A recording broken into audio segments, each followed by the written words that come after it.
Dave, a massive welcome to the Lead on Purpose podcast. Thank you for having me. No excuses. We got this. I love it. So great to connect. Now, just to get started, get the ball rolling, I'd love to know, what's your definition of leadership? Oh, wow. My definition of leadership is really leading by example. And leadership doesn't have to be someone who's always at the front. To me, I guess a good leader leads from wherever they're needed. Sometimes that's at the back, sometimes in the middle of the pack, and then sometimes at the front. So I don't know if it's the meaning of leadership, but for me, the most important thing about leadership is leading by example. Never asking anyone to do something you're not willing to do. There's nothing worse than being in, even just in health meetings, and no one's even trying to be healthy. That to me is not leadership. I love that. That's so clear. I love that. And you're right. It's like, particularly young people looking up to us adults. Like, it doesn't matter what we say. It's really what we do, right? 100%. I had a conversation yesterday. We just opened our Tukoroa, our first venture out of Auckland. We're at our first gym down there. And again, it's all free, these things.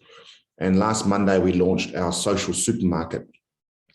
So we've got a couple of, employees and a couple of team leaders and like potential team leaders and mentors coming through. And I spoke to them yesterday about leadership, about exactly what I just said there, making sure that we lead by example. It's a small town, so we can't be preaching one thing and then being seen at takeaways every day.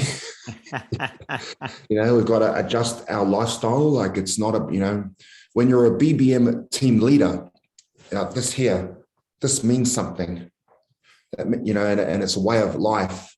It's not just something we do while we're in the BBM gym or at our, anywhere. You've got to do it everywhere. It's how you live your life when no one's watching, So I just talked about, we've got to lead by example. We can't be, we can't be out drinking all the time. You can't be seen at takeaways all the time. No one's saying you can't eat takeaways, but it's fine to have a treat. But you've got to watch. You've got to be mindful. You've got to be mindful of the people you're hanging around with, the company you keep. So there's a whole bunch of things around. And I talked to them about, leadership yesterday. It's very important, the role that we have in the community. So we've got to not only talk about it, but we've got to do it. Mm-hmm. So many people I see in leadership don't actually do what they preach. Mm. Lack of congruency. It's so amazing to just watch you talk about leadership and listen to the passion in your tonality. Clearly, where you're at right now, you're doing something that makes a true difference to people, and you're passionate about what you do. So many of our New Zealand listeners know who you are. There may be some listeners from overseas who don't. So I would love to rewind the clock a little bit. And you're here at this point doing incredible things, being a speaker all over New Zealand and around every region you could imagine, doing great things. But what led you to this point? What were your struggles? What's your story? Well, there were plenty of struggles in my life, unfortunately. Well, I shouldn't say unfortunately. I should say fortunately. Out of the struggle, greatness was born. And I always let people know and encourage people, don't be afraid of failure. If I didn't fail, there'd be no group that's helping hundreds of thousands of people right now, For me, I guess for people who don't know, I was born into a gang family. My father was the president of the mob, the Mongrel Mob. So I saw a lot of things, that a lot of the kids even now think is normal. We always talk about choice, right?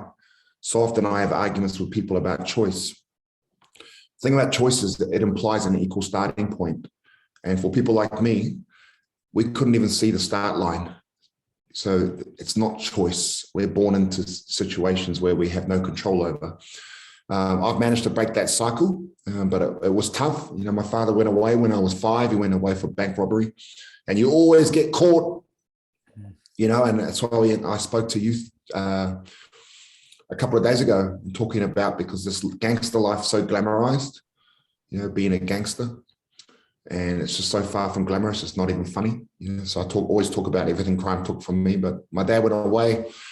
But I never used it as an excuse. I really wanted to do well, and I hated being poor. So I worked hard, I studied hard.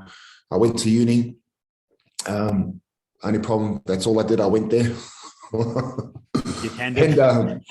But when I was 21 was really the first time that I went through some mighty struggles and I had to rebuild my life. That was the first time I'd do it, as my father got caught for cultivating marijuana. We had warehouses all over South Auckland. One of the warehouses got raided, and my life took a massive detour where I thought I was doing well and breaking the cycle, but that happened, and my uncle was already serving 15 years in jail. My dad's going away again. So it was only me. And I just thought, geez, I have to protect my mum. So, they never tell you that in that life, that when the men are gone, your family's open.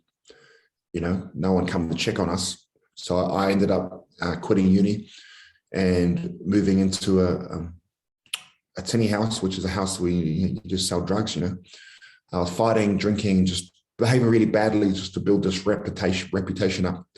So no one would come near my mum. That's all I was doing, making sure everyone knew I was still here and I could still do something to protect my mum. So I was doing out there things. I never talk about it on camera, but, it all culminated one night. I ended up putting a steak knife into my chest because I hated my life so much. And I had to rebuild from there.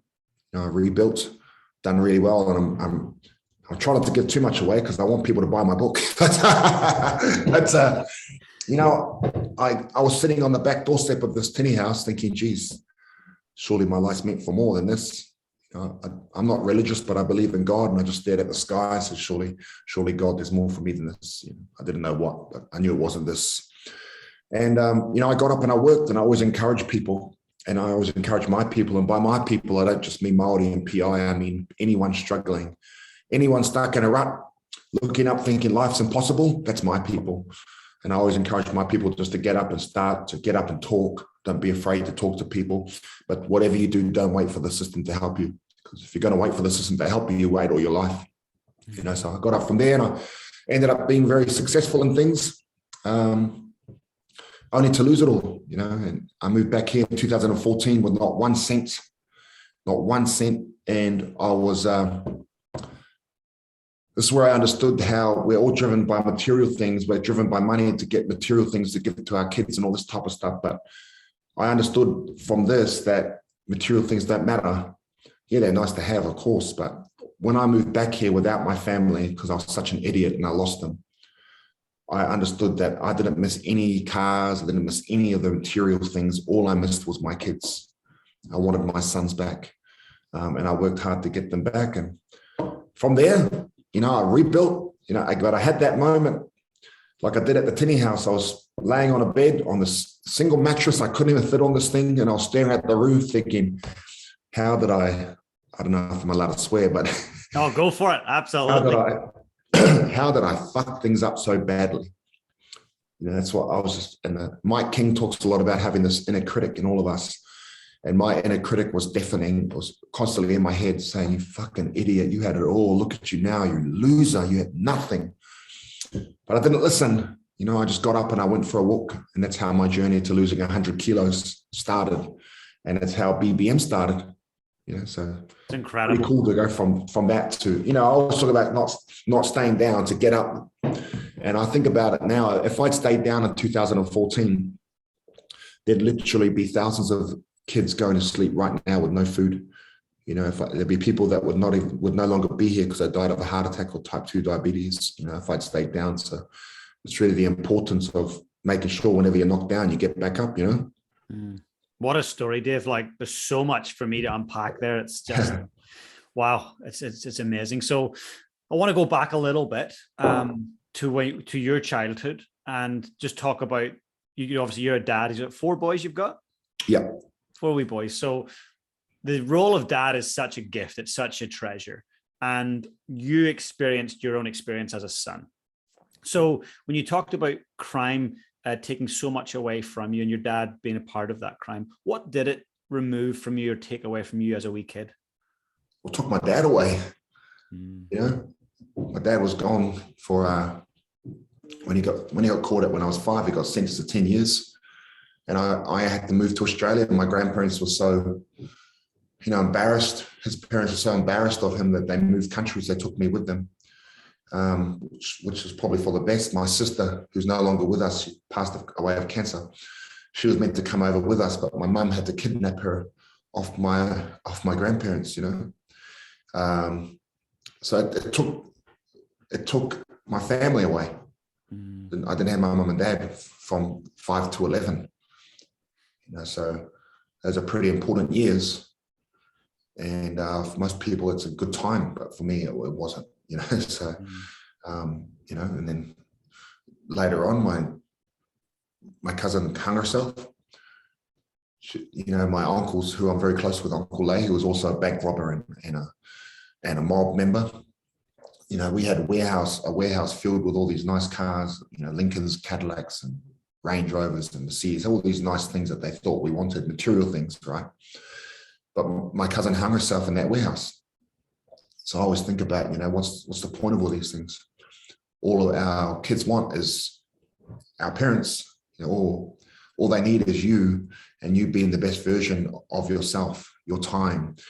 My cousin only wanted my uncle's time. He didn't give it. She's no longer here. And the crazy thing about that is she put a cord around the door, put it around her neck and sat down.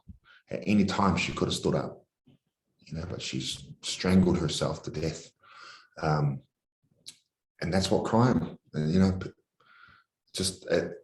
it's so, people only show the highlights of gold, cars, bikes, girls. And that's the problem now, is that there's, in all these deprived areas, these kids that are at the bottom with nothing.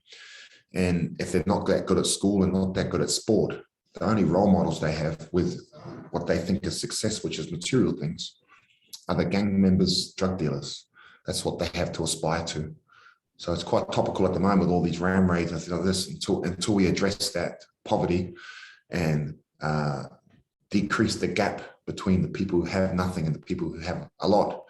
Nothing is going to change. I'm expecting it to get worse. And what's interesting when I hear you share that, as a kid with no dad around, there's obviously things in terms of a male role model that might have been not there for you. So you had the opportunity in your teenage years to go south, but actually you wanted to break the cycle, you said. So what was that? What was that influence from your mum's side? Where did that influence come to say you can break the cycle? Yeah, look, I was lucky because I still had a good family, like the wider family. So we talk about generational stuff, right? It was only in my family, it was only my dad and my uncle that went off track. That's like one generation. Everyone else was okay. Like I had a particular uncle who done really well in business. All of the men in my family are leaders. It's just that my dad and my uncle applied it the wrong way, So, but I had him to role model myself on. But I always tell parents to be careful what your kids see, because I never wanted to be like that, but I saw it. So again, when times got tough for me, I went back to what I saw as a kid. What I saw as a kid was when times got tough, I didn't see my parents' budget and knuckle down and, stop going out for dinners and cut off Sky and all that type of stuff, I saw crime.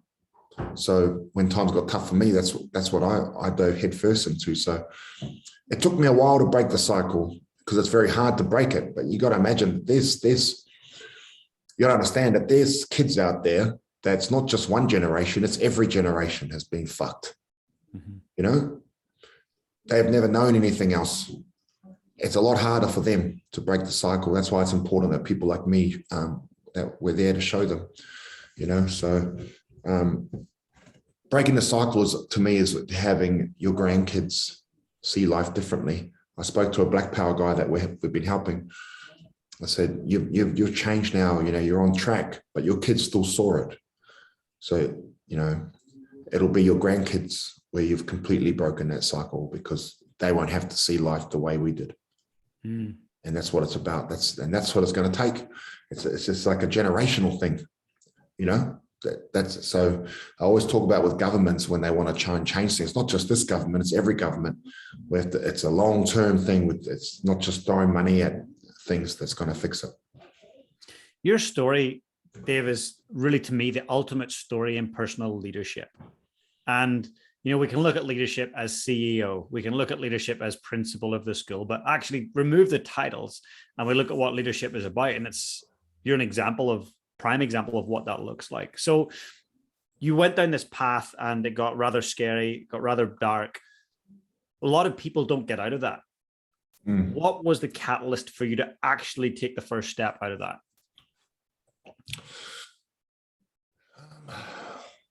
You got to have a strong why, a purpose. I remember in 2014 in February when I moved back here and I was laying on this bed and just cursing myself. But what made me start was I wanted my why and my purpose was to get my kids back.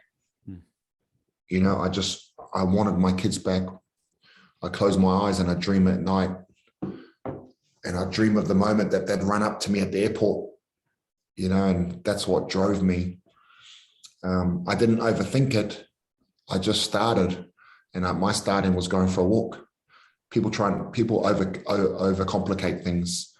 Just do something simple and start small. And that small steps has led to this. Mm-hmm. The thing is, I just never stop stepping though. You get knocked down, you always got to get up, and that's really what it's about. Yeah, that whole idea of incrementalism, like just taking small micro steps constantly, rather than I have to change overnight. It's like I'm just going to take one step and then another. Yeah. That's what it's about. And if we should unpack a little bit as well around your physical self. So, obviously your physiology, your physical self has a massive impact on the psychology. That's, undoubtable. So you had a very physical life, rugby league and boxing. And tell us a little bit more about that professional side of where you took your physical self. Yeah, I always chased the dream of trying to be a league star because, again, coming from where we come from, it was cracking it in sport was like our way out. It was like our way of, okay, we can look after our families. It was like either make it in league or become a drug dealer, So I really tried really hard at making league, and I'd done pretty well. I was dogged by injuries. I've had 9 knee operations over my career and my body's wrecked, but, I played for North Sydney Bears. I made schoolboy Kiwis. I played some time in France. I got contracted to Manly Sea Eagles.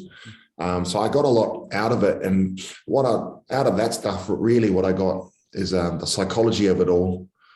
I loved psychology in uni. I actually did, psychology as a social science and Psych 101.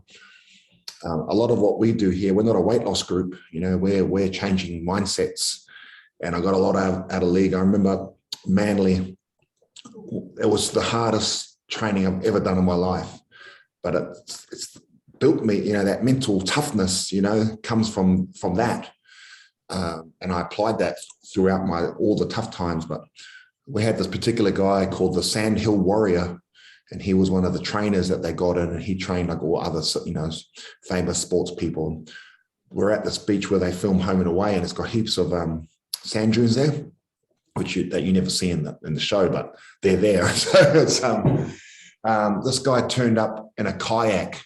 He appeared from nowhere, jumps out of the kayak and goes, "Let's go, boys!" And we're running around and we run to the sand dunes, and it seemed like an hours, and then we finished off with doing shuttles up the sand dune, and they use water bottles as the cones, as the markers to go up and back, and you weren't allowed to drink any water, but it was there. Full bottles of water was there at every cone, and you weren't allowed to touch it. If you touched it, you're gone. Contracts torn up, and we weren't the full-time stars. We were a part-time squad, so we knew, this is quite likely, if we.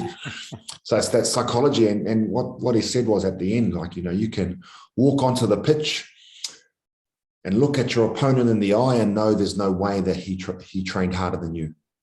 And that's what we're saying in the gym. with the programs that we're doing around getting people to work, getting people off the couch, it's that same thing. Like, there'll always be people in life that are faster, stronger, fitter than you, but don't ever let anyone outwork you. I pride myself with BBM that we'll walk in any gym and I'll know that we can outwork everyone here.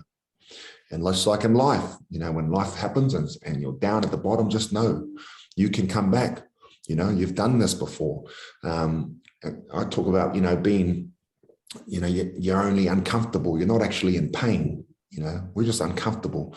And we're trying to teach people to be comfortable with being uncomfortable.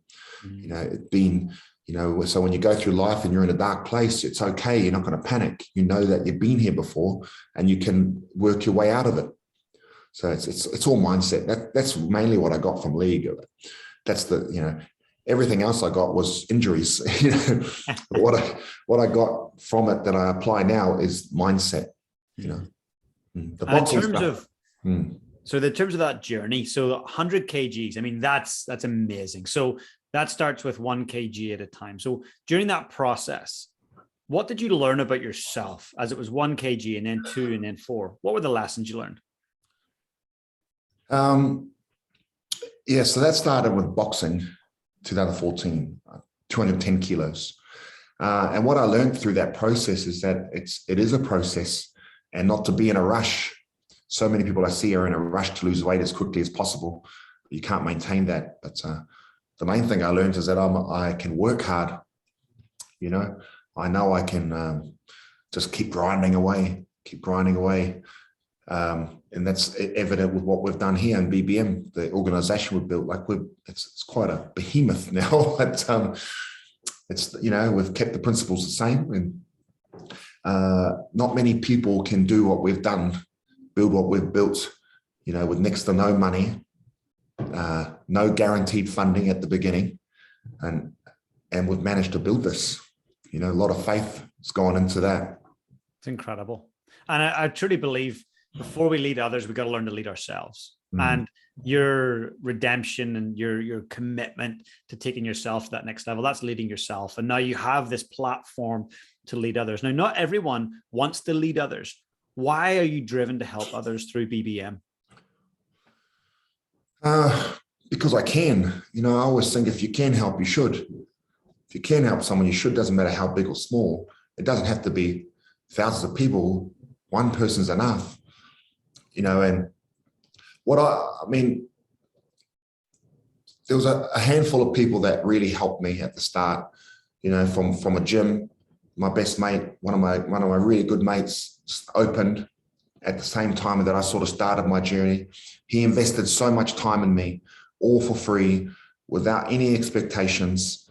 My boxing coaches, there's, even, some people that society wouldn't deem as savory characters, that would come over and bring me food, drop off $50 here, $50, I had nothing, and so what we're doing now is paying all of that forward, just on a mass scale, and that's right. That's why it's the people that helped me at the beginning. That's why they're so happy and proud, because, they helped me, and now them helping me has led to this. It's incredible. Well, let's talk about this. For the listener that doesn't know anything about BBM, what is it about? What's your mission? Our mission is to help as many people as possible.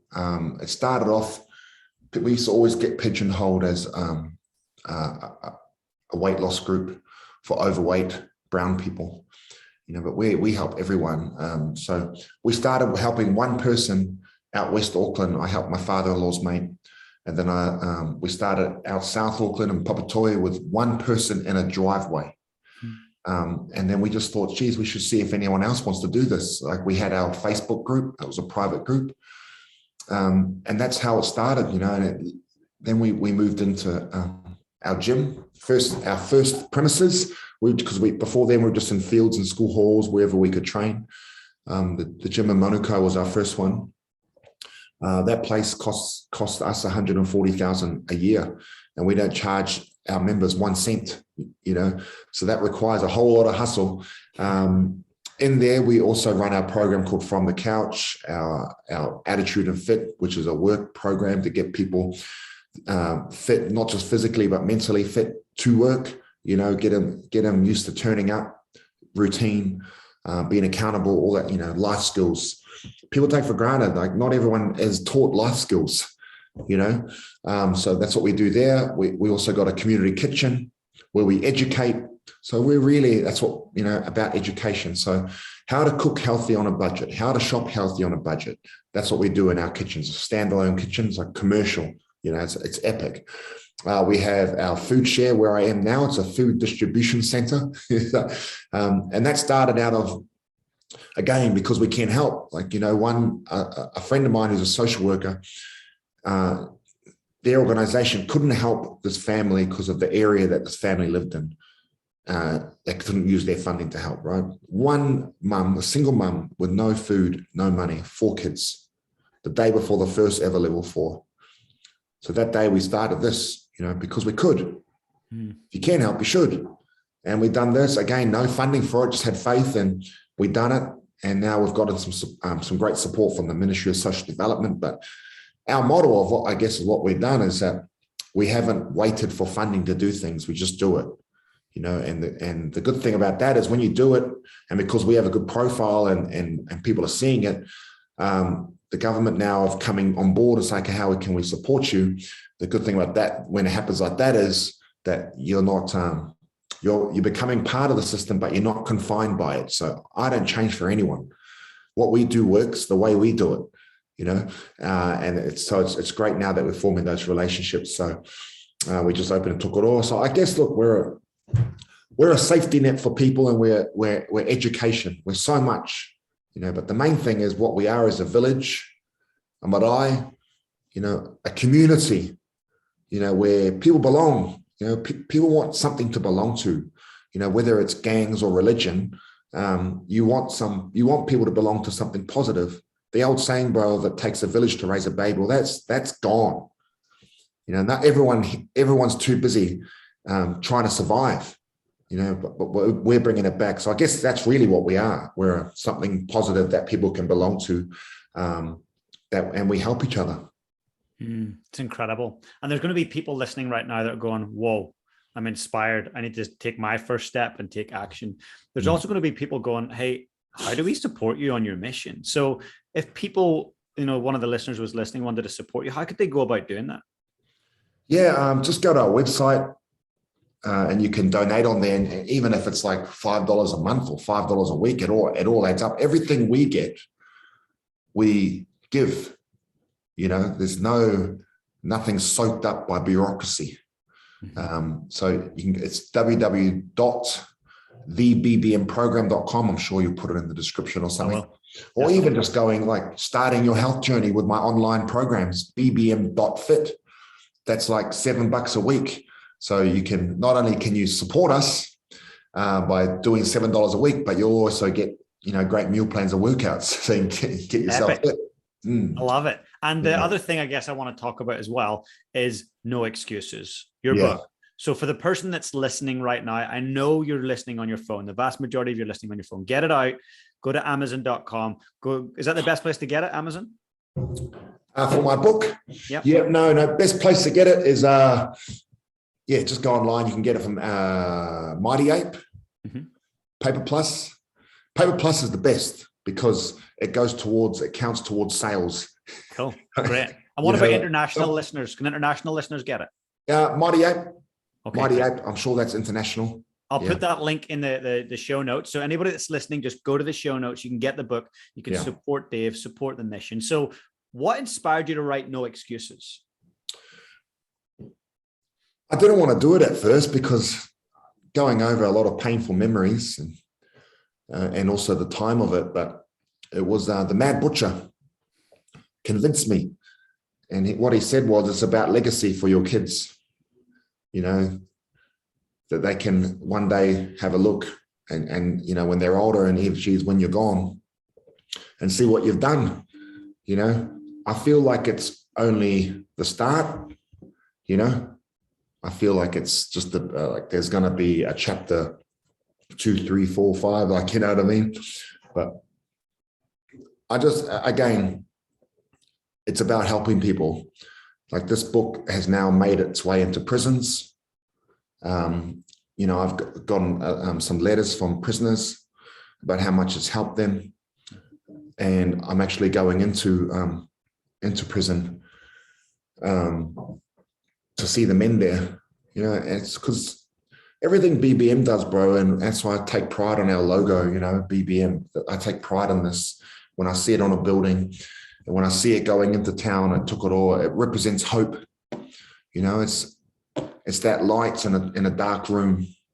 You know, it's that light at the end of a tunnel where people are down at the bottom. And I always think about that movie Shawshank Redemption, you know, where he's crawling through a tunnel of shit to get to the beach in Mexico. You know, we've done that. We've crawled through that tunnel. We got to the beach, but now we're coming back to show everyone else there's another way. You don't have to crawl through that tunnel of crap, you know. I want to show you another way to get to the beach, and we can all enjoy the beach together.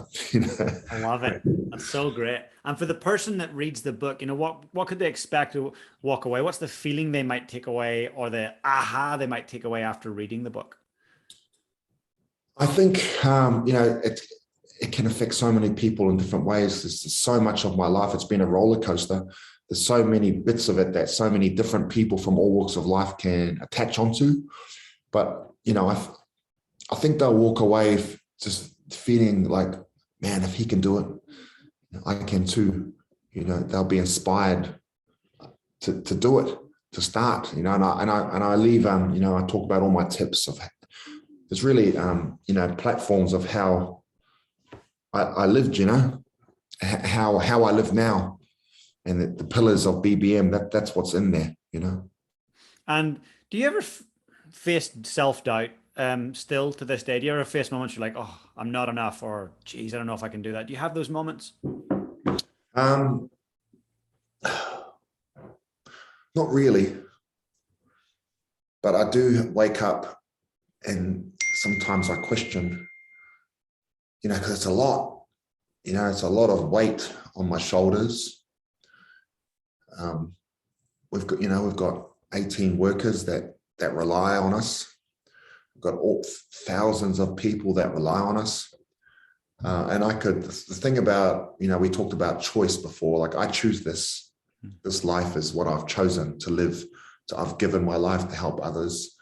But there's days where I wake up and think, man, I could very easily live very comfortable life with no stress, selling my online fitness programs and doing speaking engagements around the country or around the world, you know, but that's what sometimes I wake up, but then I think about the children, you know, that we're impacting, and it's about breaking cycles. So to break these cycles, you've got to help the parents. People always talk to me about, you know, they talk, they're just lazy and all these things, you know. And some of the houses we go to, it's like, you wouldn't think that that's happening here in New Zealand. And you feel like, man, why am I giving this food to these people? They're partying, all that type of stuff. But then you see the kids. You think, well, we have to help the parents to help the kids. It's not the kids' fault, you know? Mm-hmm. And 3 weeks ago, I was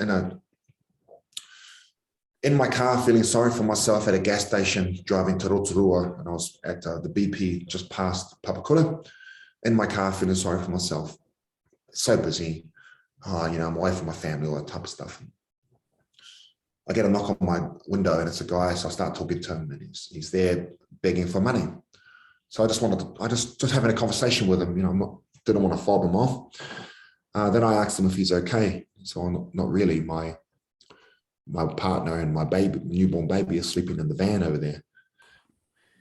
And so I went over to the van to make sure I'm not being hustled, you know, because I'm about to give him some money. And sure enough, there's his wife there. She's just so embarrassed. She's got the blanket pulled up, pulls down the blanket. There's a newborn baby there.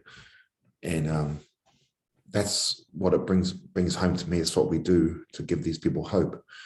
Because, yeah, the parents have made some bad choices and bad mistakes in life, but that kid hasn't. You know? So anytime I'm feeling down, like the pressure is getting too much, I just think of kids like that.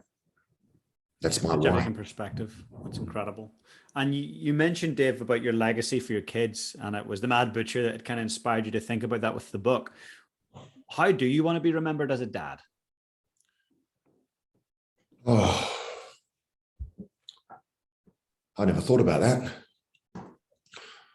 Just it's, yeah, you know, I want to be remembered as a dad, as a good dad, obviously, but a dad that, you know, my kids can look back at this, what we've created, and think, man, my dad helped a lot of people. My dad impacted a lot of people, you know, and even, you know, when I think about, you know, that's what we're creating with this BBM. We want to leave that legacy for them, and to think like, you know, there'll be people, you know, that might not be here if it wasn't for my dad. You know, that my dad helped to save lives. But then, you know, on a personal, you know, I want my kids to remember me with them, you know, which the balance is not there. You know, I don't have it. I don't have the balance right at the moment. You know, it's tough I need to spend more time with my family, because we do things, and we're doing things for our families to give them nice lives. And whether it's funny, you know, I talk about it, whether it's crime or helping the community, they both take you away from your family, you know. Yeah. So, but at least what I'm doing now is positive. And it's just about having some non-negotiables in there. So I'm changing things up to make sure I'm home at night, to make sure I'm not working in the weekend, you know, and booking in holidays with my family. So we went into a travel agent a couple of weeks ago and said, we want to go to Hawaii end of the year, book it in. It was funny because he got a shock when I paid for it. You know? But you just got to do things. And as soon as we booked it in, I was like pumped. We were all pumped, you know, and had something to look forward to. So just doing more stuff of that, because that's what our kids will remember. Those, you know, experiences and that time with you. And so on a personal level, I want them to remember that, the time and together, you know, the stuff that I didn't have with my dad. And then, you know, on another level, I want them to look back and go, wow, I'm so proud of my dad, what he's done, you know. And I'm sure they will. It's incredible, just that level of awareness from yourself. I imagine running an organization like you're running and leading a lot of people, it must be difficult to get the balance right. So with your partner, how do you find that as well, in terms of finding that balance to connect in that way? Yeah, it's not the best. Again, there's zero balance for me at the moment. But I'm very lucky. I've got a supportive wife, but it's hard on her because she has to share me with, you know, with the work that we do. Not home very often. So yeah, again, it's something that I'm working on. Like I'm consciously working on it, and I'm making changes to what I'm doing to make sure that I can be there more, because there's no point of doing all the stuff and working the way that I'm working if I don't have my family to come home to. I've lost my kids once. I don't want to lose them again, you know. 100%. And I think that's just so important. It's great to hear you say that. And, you know, I can relate to the challenge of running a business and being in different places. And it's not easy on time. And when we look at that time, it's how we put those non-negotiable boundaries in. So you mentioned the non-negotiables. What are those couple of things on a daily basis for Dave? What does Dave got to do for Dave to make sure that Dave's happy, fulfilled? I got to train. Like, I have to, it's for my mental health.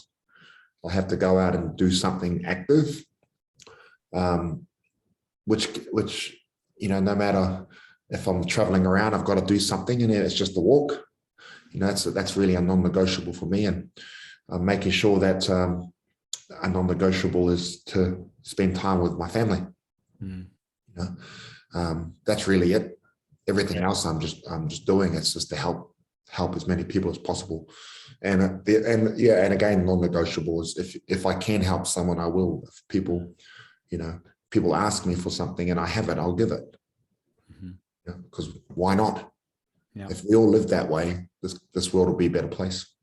Agreed. And for the fact that you've done so many incredible things and you've went through some major adversity, role models and other leaders you look up to must have played some part. Is there anybody you look up to, or they're dead or alive, that has been a great leader role model?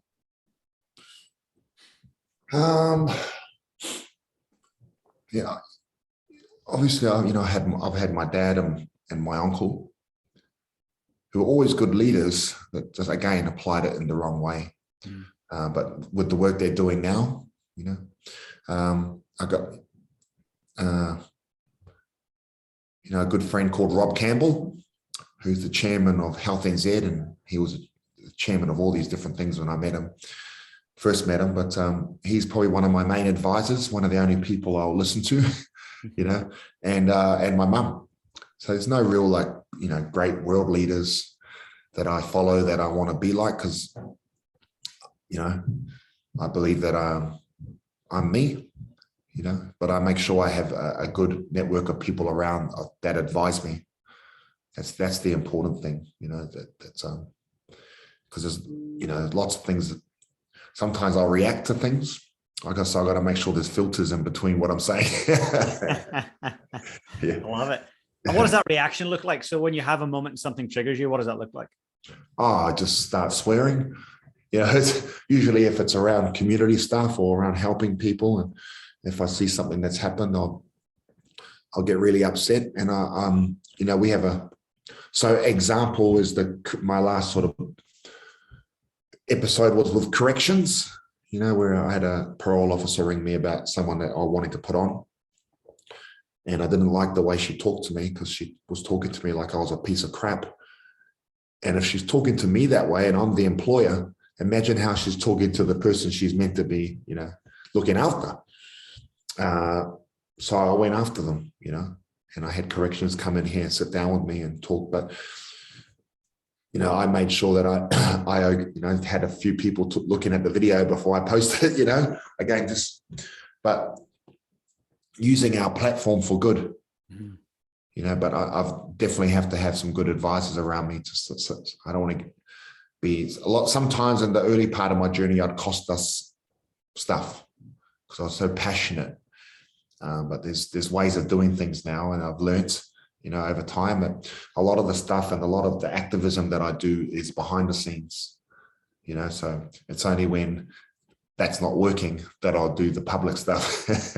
I love that. To me, again, a real sign of maturity, self-awareness, making sure you're getting the right people behind you, because you are on a mission and you could actually harm the level of impact of your own mission by reacting in a poor way. Yeah, you got to make sure, like one of the first things I've done as we started to grow was put good infrastructure around me to enable us to grow. And, part of the infrastructure is having, good people that can manage relationships. So I can build these connections, and they've got a team now that can come behind me and get the work done, and they can go to meetings, because I can't deal with bureaucrat, and I know that now. I just can't deal with it, and I'll cost us stuff. I'll cost us money. I'll cost us funding if I have to go. So it's good now. I've got a team that can go and do all that, and people know the way I am. So it's, so it's good. I love it. That's so great. Well, Dave, I'm looking forward to getting to know more about you over the next couple of years. And as I say, I'm sure we're going to cross paths here in New Zealand. But one last question I'd love to really ask you. And I want you to fast forward. It's your last day or two here on Earth. And you've got a very young person in your life, maybe a grandchild. And they come up and say, hey, how can I lead my life with purpose? What would your advice be to them? Well, you got to have a purpose, so when I talk to people just at a real basic level, I just say, go write down some things that mean a lot to you and try and choose one, choose one. And it's like your why. My why was I wanted my kids back. And I'd write that thing down and put it everywhere. I used to close my eyes, like I said, and dream of that moment. My kids would run up to me. Now if times are getting tough, I'll close my eyes and I'll think about the feeling I'd have if I'm at the edge of a cliff and I'm holding my kid's hand. That feeling of I'll never let go. I'm not going to drop you. You know, I harness that feeling when times get tough. And it's really, that's what it's about, living a life with purpose. Where you've got to have a purpose, and you've got to have a strong why that you're willing to overcome anything. You know, it's that would be my bit of advice. Is if you're wanting to live a life of purpose, well, what is your purpose? What is your why? With a strong why, you can overcome absolutely anything, anything, any obstacle. And it won't always work because no one's perfect, but it should always get you back up. You know, a strong why, when you fall down, you can think of it and it will get you back on the wagon. That's my why now, is my family, but it's also my people. You know, I want to show people and show our youth that it's possible. You can have nice things. You can have a nice car, nice house, nice family. You don't have to sell drugs and rob to get it. You know, you can get all those things by helping people, living positively. You know, yeah, I don't know if that answered your question, but honestly, it's great insights, Dave. And I think for adults that are listening right now, what you said is just equally as powerful. I'm sure it will land with a lot of people around getting centered on what your purpose is, because a lot of us do live day to day very mediocre, not fulfilled, doing things we don't enjoy doing. And to hear you talk about what you do, that's incredibly fulfilling. And if every other person listening to this can find their purpose and their why, like you've found yours, we have a very different world that we will live in. Yeah, 100%. 100%, man. It's possible. It's possible. I love it. I call that the possibilitarian mindset. You definitely have it. Yeah. Thank you, bro. That's amazing. Well, Dave, I just want to say a massive thank you for joining us today. And I don't think it will be the last time. I have a feeling we're going to cross paths a few more times. Yeah. I'll see you down in Christchurch. I look forward to it. Take good care. Thank you, brother. Hey guys, if you enjoyed the content today, please smash that subscribe button below. And if you want to become part of my community, I've got an amazing free Facebook group. Please come and join us. The link is in the description below. And also, if you've got any questions about today's session, I'd love to know. Just comment below and I'll be sure to get back to you guys. Have the most amazing day.